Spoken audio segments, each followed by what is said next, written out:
Me oltiin tänään poikien kanssa katamaraanilla tuolla merellä viettämässä päivää ja tietysti myös kuvaamassa ja tutkimassa, miten nämä hoitaa turismia ja miten nämä hoitaa asiakkaita täällä Kreikan Santorinin saarella.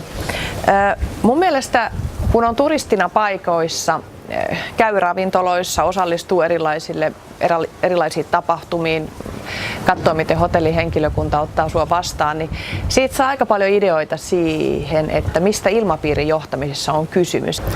Samalla tavalla tänä päivänä organisaatioissa on tärkeää miettiä se, että miten ilmapiiriä johdetaan sillä tavalla, että ihmiset olisivat mahdollisimman energisiä, ne tois parhaan panoksensa töihin, sais mahdollisimman paljon hyviä ideoita, mutta ennen kaikkea oppis niitä uusia työskentelytapoja ja käytäntöjä, joita tämä päivä vaatii.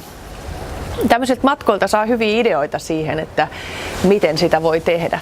Tämä katamaraaniristeily, millä me oltiin, niin se oli niin hyvä esimerkki siitä, että miten tämä miehistö, siellä oli 3 hengen miehistö, niin miten he sen muutaman tunnin ajaksi loi aivan mielettömän ilmapiirin meidän 10 tai meitä oli ehkä 12, meidän 12 ihmisen kesken, niin että siitä tuli meille ainutlaatuinen kokemus.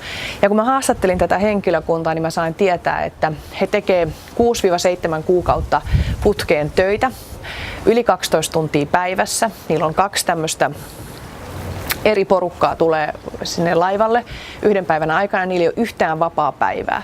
Ja sitten kuitenkin, kun me mentiin sinne, niin siinä tuli niin tuore fiilis.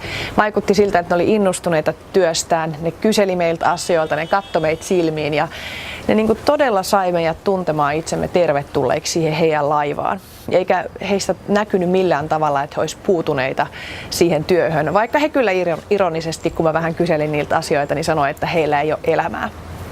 Mutta se on just se juttu, että miten me itse kukin tehdään se oma työmme sillä tavalla, että se on raikasta ja tuoretta siitä huolimatta, että me joskus kyllästytään siihen ja joskus tuntuu, että ei haluaisi tehdä sitä työtä, mitä tekee. Musta se oli aivan ihana esimerkki toi katamaraani risteily siitä ja mä ajattelinkin laittaa tähän vielä perään teille muutamia tunnelmakuvia siitä, että minkälaista siellä oli. Tervetuloa!